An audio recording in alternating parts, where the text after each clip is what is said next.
Hello students.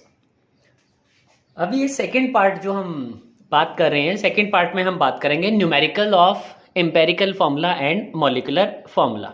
इससे पहले वाली वीडियो में हम बात कर चुके हैं related to the definition of empirical formula and molecular formula की होता क्या है, जहां हमने कहा कि empirical formula gives the simplest whole number ratio of atoms of various elements present in one molecule of the compound, while the molecular formula is the formula of a compound which gives actual number of atoms present in the given molecule of the compound.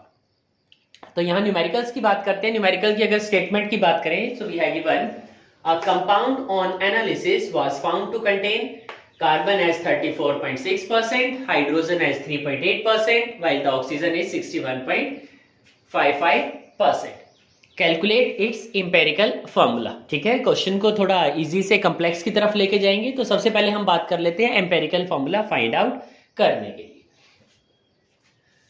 तो इसके लिए हमने एक column बना लिया। ठीक है, और जो कॉलम हमने बनाए उन कॉलम के अंदर एक में हमने रखा एलिमेंट को। अगर हम क्वेश्चन की स्टेटमेंट को ध्यान से देखें तो कार्बन, हाइड्रोजन और ऑक्सीजन, ये तीन एलिमेंट्स हैं जिनका यहां पर यूज किया गया। तो किस किस टाइप के क्वेश्चंस होंगे, कैसे कैसे टर्म्स के अंदर वो क्वेश्चन आने हैं, उन सारे क्वेश्चंस की हम बात करेंगे। So we have three type of elements, one is carbon, second one is hydrogen and third one is oxygen. Second column हमने परसेंटेज का बनाया। तो अगर कार्बन की बात करें, कार्बन के लिए जो परसेंटेज है दैट इज 34.6, हाइड्रोजन के लिए हमें गिवन है 3.85, while for the oxygen it is given 61.55। तो ये वो परसेंटेजेस हैं जो हमें ऑलरेडी गिवन है, हमने उसको लिख लिया। नेक्स्ट कॉलम एटॉमिक मास का है। तो कार्बन की अगर बात करें, कार्बन का atomic mass 12, for the hydrogen it is 1 and for the oxygen it is 16। अब हमने बात करनी है मोल्स की। अगर मैं यहां बात करूं परसेंटेज कंपोजिशन का, तो परसेंटेज कंपोजिशन के लिए हम कह सकते हैं कि भाई जो हम परसेंटेज फाइंड आउट करते हैं दैट इज आउट ऑफ 100। तो हमने मोल्स फाइंड आउट करने के लिए क्या करना है, जो परसेंटेज गिवन है 34.6 उसको एटॉमिक मास से डिवाइड कर लें। 34.6 divide by 12, same 3.85 divide by 1 and 61.55 divide by 60। इसका मतलब जो मोल हमें फाइंड आउट करने हैं, जो परसेंटेज है, जो गिवन मास आउट ऑफ 100, क्योंकि परसेंटेज है आउट ऑफ 100 हम फाइंड आउट करते हैं, तो इसका मतलब 34.6 ग्राम। So given mass by atomic mass हमारे पास हो जाएगा। तो कार्बन के लिए 34.6 डिवाइड बाय 12 हमने किया, हाइड्रोजन के लिए 3.85 डिवाइड बाय 1 हमने किया, 61.55 डिवाइड बाय 16, इस तरह से हमने कर दिया। तो जो मोल हमारे पास आएगा, this one is 2.88, this one is 3.85, जबकि जब हम इसका सॉल्यूशन करते हैं its value comes to be 3.85। तो उसके बाद नेक्स्ट कॉलम हमें दिया मोल रेशियो का। जब हम मोल रेशियो फाइंड आउट करते हैं तो सबसे इंपॉर्टेंट चीज है, जब हमने इस मोल को फाइंड आउट किया तो हम देखते हैं किस एलिमेंट के लिए सबसे कम मोल हमारे पास आते हैं। तो कार्बन के लिए आया 2.88, हाइड्रोजन के लिए 3.85, ऑक्सीजन के लिए 3.85। अगर हम इन तीनों ही मोल्स को कंपेयर करें तो सबसे कम मोल्स हमारे पास कार्बन के हैं। तो जिसके सबसे कम मोल्स आए उसी से हमने क्या करना है, मोल रेशियो फाइंड आउट करनी है। तो सबसे कम मोल हमारे पास 2.88 आया। So a work is to divide all the moles, जितने भी मोल्स हमें दिए 2.88 से हमने उसको डिवाइड कर देना, मोल रेशियो फाइंड आउट हमने करना।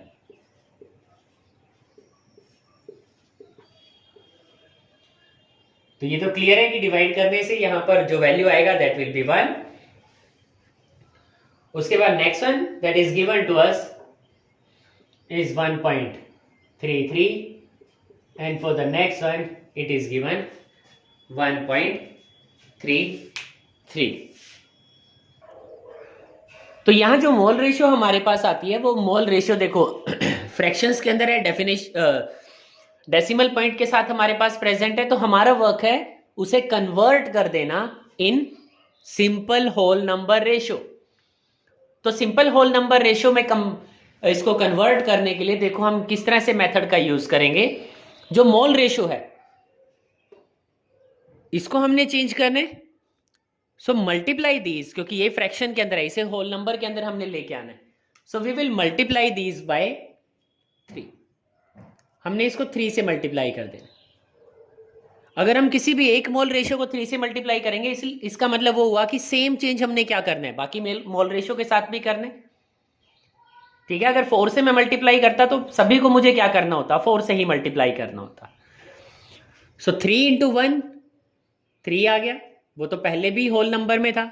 नेक्स्ट वन 3.99 हमारे पास आया, ये भी हमारे पास 3.99 आया, तो ये तो 3 ही है हमारे पास। 3.99 can be written as 4, same 3.99 can be written as 4। इसका मतलब हमने इसको इस वैल्यू तक लेके चले जाना है, एक ऐसे नंबर के साथ मल्टीप्लाई करना है ताकि वो क्या हो जाए, एक सिंपलेस्ट होल नंबर रेशियो के अंदर, एक होल नंबर के अंदर कन्वर्ट हो जाए। तो यहां से देखो 3.99 can be approximately equal to 4, same 3.99 can be approximately written as 4। तो यहां कार्बन हमारे पास 3 हो गया, हाइड्रोजन 4 एंड ऑक्सीजन 4। तो अगर हम बात करें एम्पेरिकल फॉर्मूला की, सो एम्पेरिकल फॉर्मूला विल बी क्या होना चाहिए, नंबर ऑफ कार्बन्स कितने हैं 3, नंबर ऑफ हाइड्रोजन कितने आए हमारे पास 4 and number of oxygen are 4। क्योंकि डेफिनेशन के अकॉर्डिंग हमने कहा था कि जो एम्पेरिकल फॉर्मूला है it gives the simplest whole number ratio of elements. तो जो भी कंपाउंड हमारे पास है उसका एम्पेरिकल फॉर्मूला क्या होगा, C3H4O4। एक और एग्जांपल लेते हैं और उस एक और एग्जांपल की हेल्प से हम फिर से एक और क्वेश्चन देखते हैं यहां पर कि empirical formula of A compound को किस तरह से हम फाइंड आउट कर सकते हैं। तो यहां हमने अपना सेकंड क्वेश्चन चूज किया और सेकंड क्वेश्चन है, a compound on analysis was found to contain carbon 24.27%, hydrogen 4.07% and chlorine 71.65%. Its molecular mass is given 98.96. What are its empirical formula and the molecular formula? तो दोनों चीजों को हमने find out करना है। तो सबसे पहले उसी तरह से हम बात कर लेते हैं कि हमें एलिमेंट्स को मेंशन करना है। So firstly we have carbon, then hydrogen and then chlorine. तो 3 एलिमेंट है हमारे पास। परसेंटेज कंपोजिशन की बात करें 24.27 for the hydrogen, 4.07, chlorine 71.65%। Carbon के लिए एटॉमिक मास 12 है, हाइड्रोजन के लिए 1 है, while for the chlorine it is given 35.5। उसके बाद हमने कहा कि हमें मोल्स फाइंड आउट करने हैं।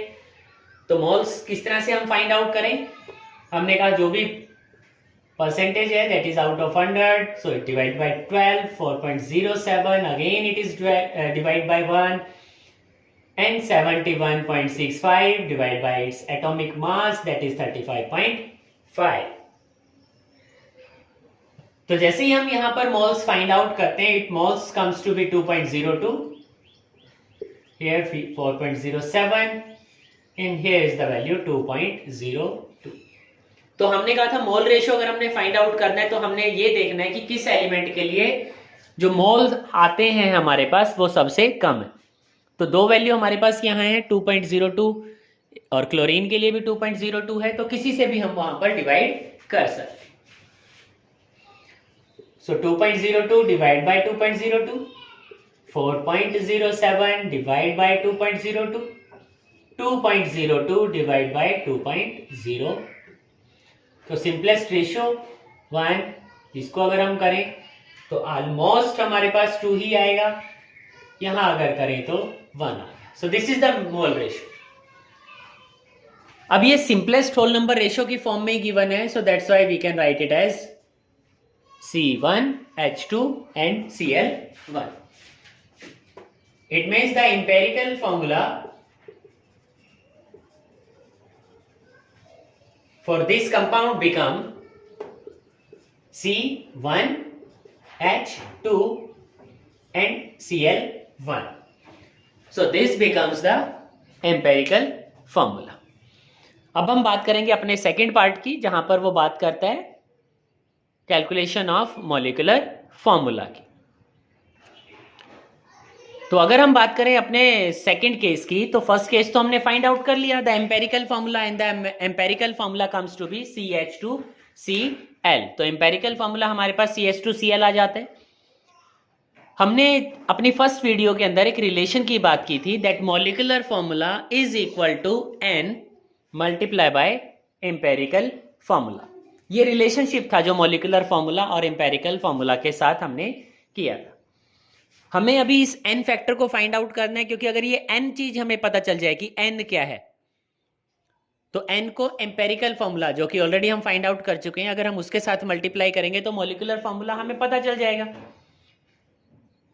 लेकिन हमें यही नहीं पता कि n वैल्यू क्या है, तो इस रिलेशन के अंदर थोड़ा चेंज करेंगे। और साथ ही साथ अगर क्वेश्चन को देखें तो क्वेश्चन के अंदर हमें गिवन है द मॉलिक्यूलर मास is 98.96। तो इस फॉर्मूले को हम किस तरह से चेंज करते हैं? इस फॉर्मूले को हम कह देते हैं the molecular formula mass which is given is equal to n multiply by empirical formula mass. तो मॉलिक्यूलर फॉर्मूला मास गिवन है हमें 98.96, n फाइंड करना है। एम्पेरिकल फॉर्मूला मास, इसका मतलब ये एम्पेरिकल फॉर्मूला है, तो इसका मास कितना होगा उसे कैलकुलेट कर सकते हैं हम।